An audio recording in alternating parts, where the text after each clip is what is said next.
So let's talk about the rise of hospitalists, right? So a hospitalist is a doctor who specializes in hospital care.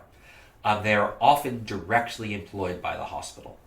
They were pretty rare in the US before the mid 1990s. Most hospitalized patients were cared for by their primary care doctor, right? That's the physician's workbench model I mentioned earlier, where if I'm your primary doctor, I say you need to go to the hospital, and the hospital has a bunch of resources I can use, and I take care of you while you're in the hospital. That's becoming less and less common in the US since the mid 1990s. And so, by some metrics, hospitalists seem more efficient than other doctors, right? They have lower patient stay lengths and lower medical expenditures than non hospitalists do. So you might say, that's great, right? They're getting their patients out of the hospital faster and they're not spending as much money on them. That's awesome. Is that a good thing, though? Right? That's clearly good for the hospital, right? But remember, these are employees of the hospital, and so right, this is a direct employment model where the hospital is directly employing the physicians. So it could be the hospital is actually looking after their bottom line, and hospitalists are paying more attention to what the hospital needs and less attention to what their patients needs, right? And so this might actually be bad for patients, right? It could be these faster turnaround times. Maybe they're too fast, and maybe the lower medical expenditures, maybe they should be higher, right? They have an incentive to underspend on medical expenditures, right? They work for the hospital, right? So if they know there's an important procedure that the hospital can't pay for, right, the hospitalist might lie. Might not lie. The hospitalist might not prescribe the procedure, even if it would help the patient. Right? You might think that physicians who are on the physician's workbench model are more loyal than hospitalists would be to their patients. Now, another explanation for this could be that hospitalists, they're in a hospital all the time. And so they're exposed to the latest and greatest medical innovations. And basically medical, right, they hear about new treatments faster than other doctors do, right? So if I have a private practice, I may not work with that many other doctors, right? There may be 2-3 other doctors in my private practice, and I may mostly keep to myself. If I'm a hospitalist, I'm surrounded by hundreds of other doctors. And there's also people, there's visiting doctors, right? There's tons of people just coming out of medical school. So if there's a new treatment that's really important and really good, I'm going to probably hear about that earlier than I would if I were a primary care physician who was had my own private practice. And so it could also be that hospitalists have lower patient stays and medical expenditures because they are exposed to newer and more effective treatments. Lastly, it could also be that they have lower stays and expenditures because they're better at navigating the hospital system. And so it could be that they're better at getting their patients what they need when they need it, and are good at figuring out what the most cost-effective treatments in that hospital are. Because as we'll see, costs can vary a lot from hospital to hospital. And the reason costs can vary a lot from hospital to hospital is that the hospital market is one of the most screwed up markets in all of economics, in all the economy, right? It's a huge market. Hospitals are a huge part of the economy, and they are deeply screwed up as a market, right? They obviously do a lot of good work, but their market structure is a mess. So the hospital industry is what we call a differentiated product oligopoly. Now, if you remember from ECON 200, monopsonistic competition, where you have a bunch of products and they're all slightly different. So like the smartphone market is monopolistically competitive, where every smartphone is different, but there are a limited number of firms that make smartphones and they all have a monopoly on their own smartphone. A differentiated product oligopoly is very, very similar to monopolistic competition, if you've seen monopolistic competition before. So what is a differentiated product oligopoly? It is a market structure in which there are very few firms because of barriers to entry, and the products supplied by those firms are not perfect substitutes. So again, like I said earlier, say in the hypothetical example of Sacred Heart versus Maryland General, Sacred Heart is better at giving pancreas surgeries than Maryland General is, right? So the care I get at Sacred Heart is not the same as the care I get at Maryland General. I'm going to bring this to an example from my life. So I went to college in the south side of Chicago, and my go-to hospital on the south side of Chicago was the University of Chicago Hospital. Turns out that was also everybody else's go-to hospital on the south side of Chicago, because the south side of Chicago is underserved for medical care, right? There's not a lot of hospitals down there. And so I whenever I had, actually even in pretty severe emergencies, I would drive up to Northwestern for treatment, or get a cab to take me to Northwestern for treatment, which that it was 30 minutes away. Why even, right? So an example would be, right, my ex-girlfriend had a she had what she was worried was a chemically induced asthma attack, which is really bad, right? In the standard procedure for that is panic, fix that immediately. And she went to the UChicago ER, and they didn't see her. And then she was kind of furious with them. She was like, "This is a serious condition. What are you guys doing?" And I said, "Look, lady, to be blunt, were you shot?" She was like, "No." They're like, "Okay, we just got 6 people who were shot in a drive-by. So unless you've been shot, you can wait 12 hours. And she said, "Okay," and we went to Northwestern. So that eventually became our go-to hospital, which we went to the hospital depressingly often. And we eventually learned it was worth it to drive up to Northwestern, even if it was a 30-minute drive, even if there was traffic, because of how bad the service at UChicago was. And it's not that the physicians at UChicago were worse, right? UChicago is an excellent hospital. It was that they were overburdened. And Northwestern, the waits at the emergency room were way less, and they treated you nicer when you got there, because UChicago, they were dealing with gunshot wounds. It was incredibly stressful. There were people dying left and right. Northwestern was much more calm, right? The physicians had more of a mental bandwidth to deal with problems. They were still stressed, but, not as stressed, at least on the outside. The Northwestern physicians were very nice. The UChicago physicians tried, but they could be pretty no-nonsense. The Northwestern physicians were much more accommodating, at least in my experience. Right, so Northwestern and UChicago, they're offering different products. They're not the same.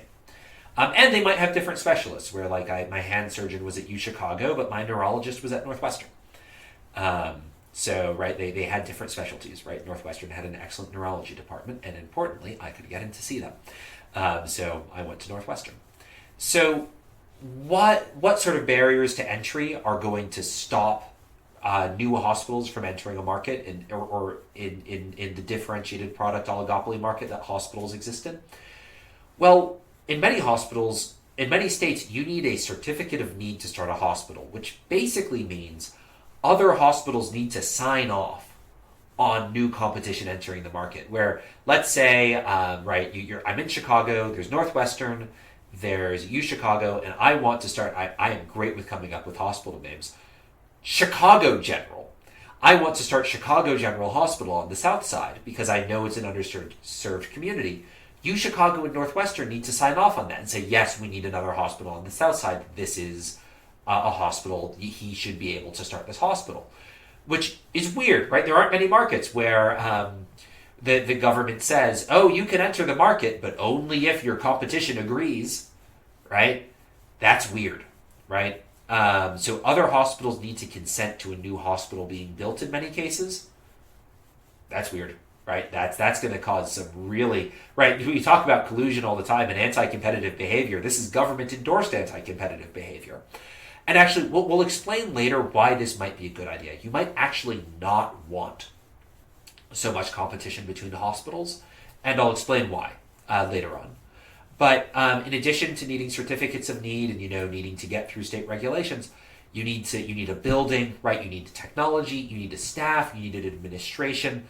That's going to require an immense amount of money, of capital. You're going to need a strong professional connection to hire qualified people, right? It's not easy to hire physicians or find physicians or qualified administrators. And you need to know what you're doing, right? It's not easy to run a hospital. There's all sorts of things going on. So you need experience in order to start one. And you need a lot of experience. And so, right, it's hard to start a small hospital. Hospitals are almost by definition big, especially in the US. And so it's just a really high barrier to entry to starting a hospital. Now, let's talk about how we can tell something is an oligopoly and how we can measure market competitions. So I'm now realizing that the text on this side of the slide is a little small, so I apologize. But the main way for this class we're going to be measuring market competition is through the Herfindahl-Hirschman Index, or the HHI, which, let me go ahead and use red so it stands out more. Nope, that's a bad one. Better circle, awesome. Right, so the HHI is the sum over all firms in a market, the market share of that firm squared. And so an HHI closer to 1 means that there are few firms in the market, and the market is highly concentrated. And a HHI close to 0 means there are many, many firms in the market, right? The idea is that when I take a number that's less than 1 and square it, it gets smaller. It gets much smaller if it's close to 0. It gets a little smaller if it's close to 1.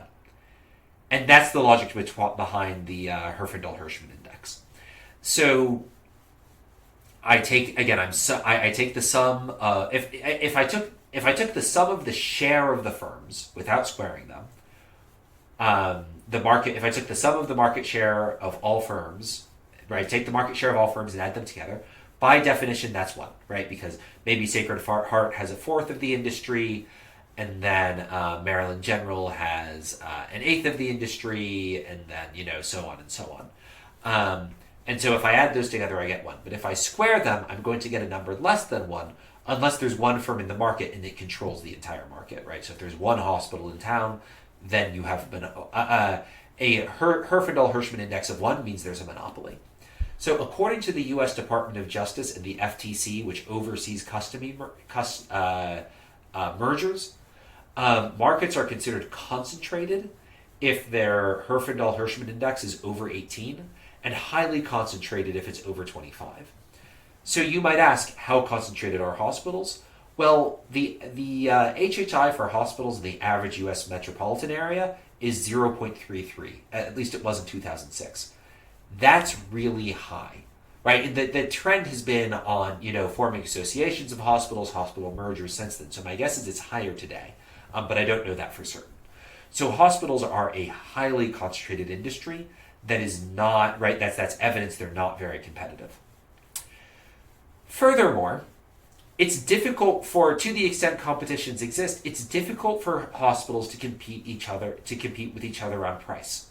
One reason for that is prices aren't transparent, right? Patients don't know. Hospitals don't there's not like a billboard outside of hospitals saying, heart transplants, $1,000, kidney transplants, $2,000, right? Hospitals don't advertise their prices in that way, right? Oftentimes when I showed up for my first neurology appointment at Northwestern, I didn't know how much it was cost until they gave me the bill, right? I had no idea what my medical bills were until I had seen the doctor. I walked out and they said, great, that'll be some amount of money. And I had a heart attack, at which point they said, don't worry, your insurance is paying for both that bill and the heart attack you just had, at which point I was thrilled. So prices aren't transparent, right? And so it's difficult to tell what the prices in a hospital are, right? I had a conversation with a friend of mine he's doing his economics PhD at Stanford, and he was saying how crazy it is that hospitals aren't more transparent about their prices, and how for a lot of hospitals, it's not easy to find what their prices are. You also have, as we've been discussing earlier, moral hazard because of insurance, right?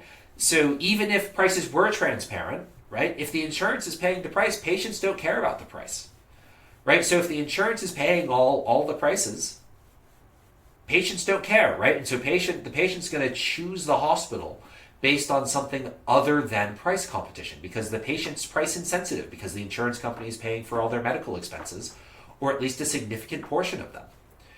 Now you also have uncompensated care and implicit insurance, right? Which again, it's basically the same as moral hazard for insurance, except instead of having explicit insurance, you have implicit insurance, right? Same idea. you're effectively covered. You're not going to pay the price of your medical bills. And so if I know I'm low enough income that they're not going to charge me for my medical bills, basically no matter where I go, then I'm not going to pay attention to the price that the hospital is in theory charging me, because I'm not going to pay either way. The government may set prices, right? The government sets prices for certain procedures in many countries, right? So the government may say everybody needs to charge $2,000 for an appendicectomy, right? For getting your appendix removed, right? So maybe hospitals can't compete on price. And then there's also the more reasons that price competition might be limited. The emergency nature of healthcare, right? If I have a heart attack, right, I'm going to go to the nearest hospital, even if it's more expensive, right? If for instance, in the example I just gave, where I had a heart attack right after seeing my medical bill at Northwestern, of course, treated me for that heart attack. For the record, I'm making up the story. I didn't actually have a heart attack on the floor of Northwestern after seeing the medical bill for my first neurology appointment there. But pretend that I had, right? I would have gone to Northwestern to be treated for that heart attack, even if I knew it was 10 times more expensive than UChicago was, because I didn't want to die, right? And, I wasn't sure. But, right, if you need care and you need it now, right, that's going to make you a lot less price sensitive. Now, other reasons I may want to go to a specific hospital, right, if my primary care physician works out of a certain hospital, right, so this is the physician workbench model where Sarah is my primary care physician. I may want to go to the hospital where she's at because I want to be treated by her. So even if the hospital is more expensive, I say, okay, I'll pay a little more to be treated by Sarah, right? So that's going to make me less price sensitive. It's going to make the market less competitive in terms of price. Do not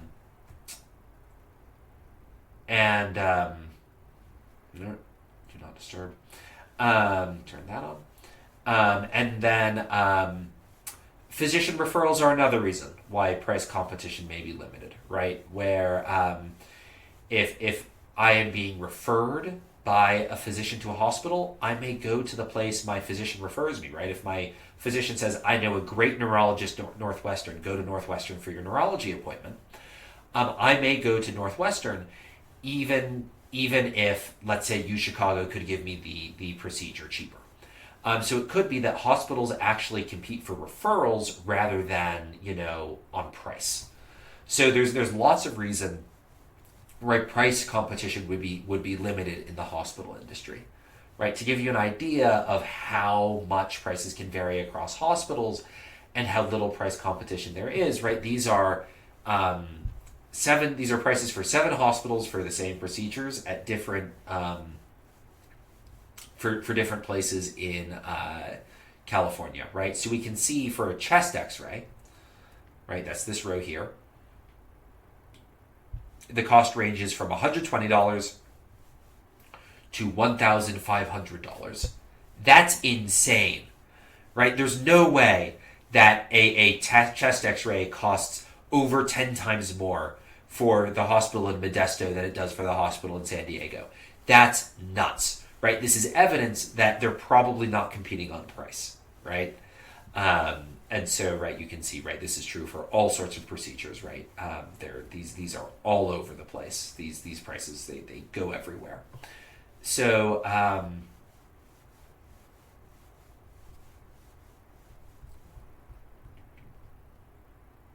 how do hospitals compete? They may compete through quality. Now, quality includes a lot of things. It may be closeness to where I am injured, right? If I'm shot, the best hospital is the one that can treat me that's closest, right? So it may be, right? If I'm shot, maybe I want to go. It would be ideal if I were to go to the Cleveland Clinic or Massachusetts General. Maybe I want to go to those places. But you know what? UChicago's closer, so I'm going to go to UChicago.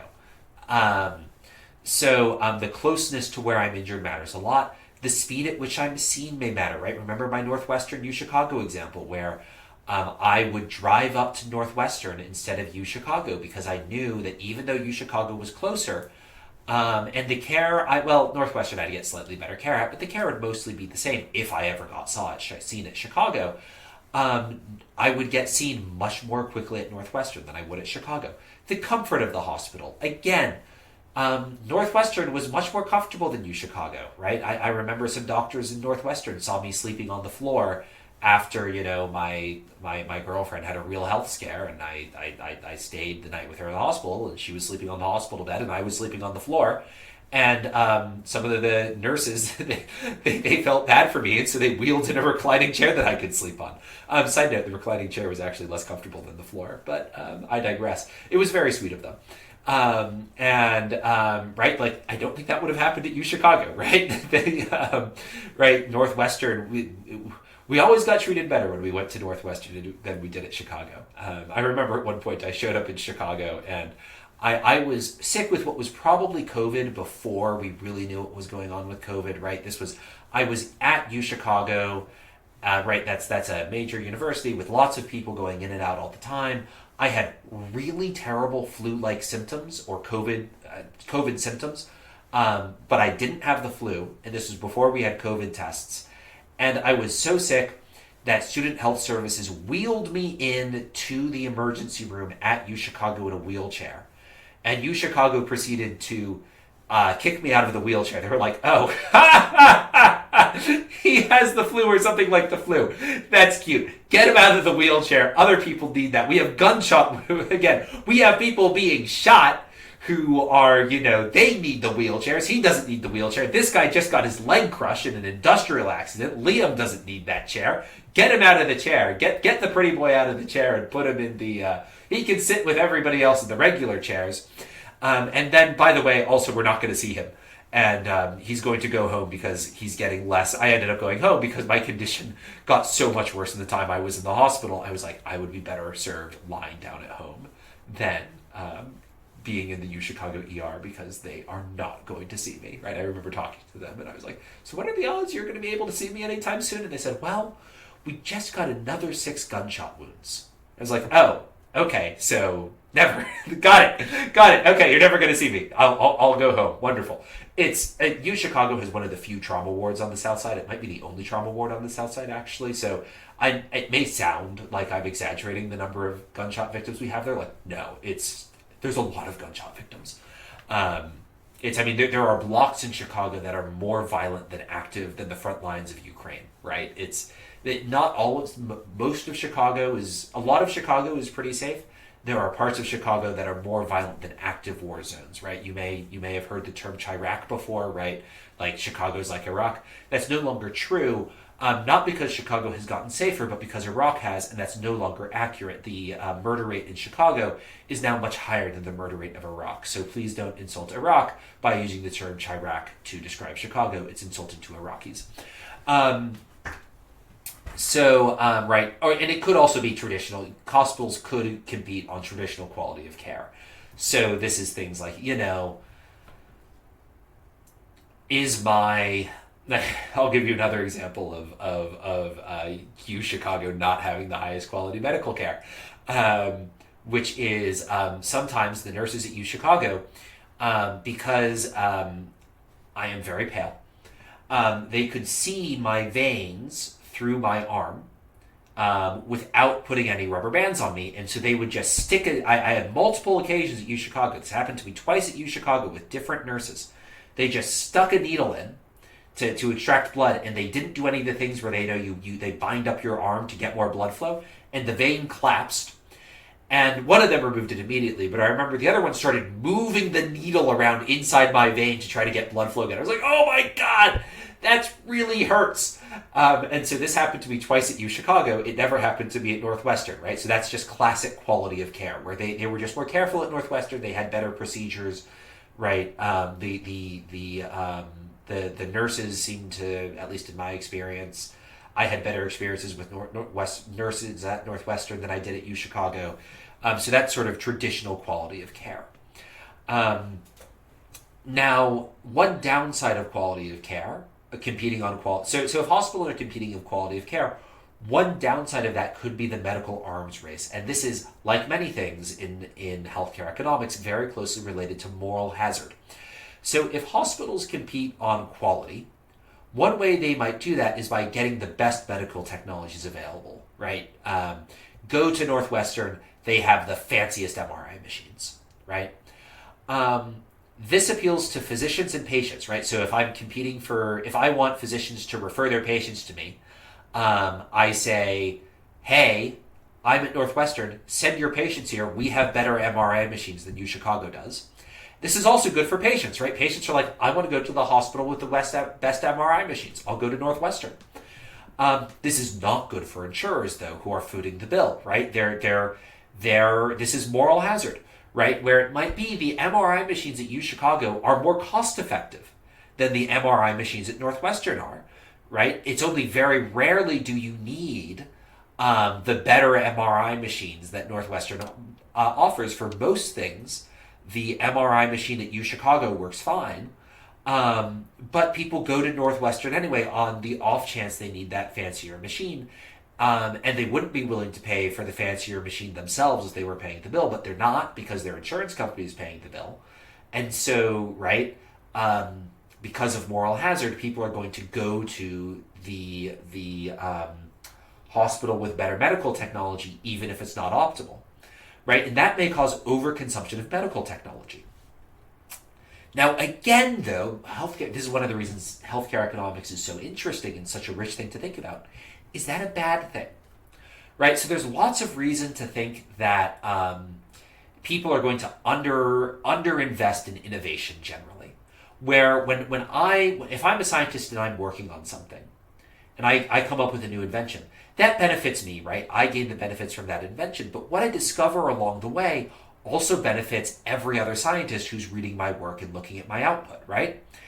And so there are externalities in invention and in science and in technology creation that give us good reason to believe that we may be underproducing innovation, right? That innovation, right? There may not be enough innovation by default.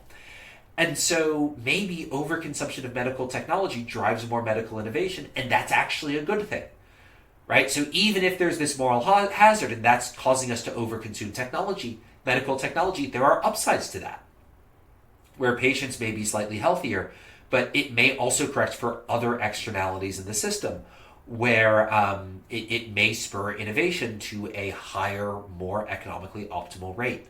Right? Healthcare economics is really complicated. It's really subtle.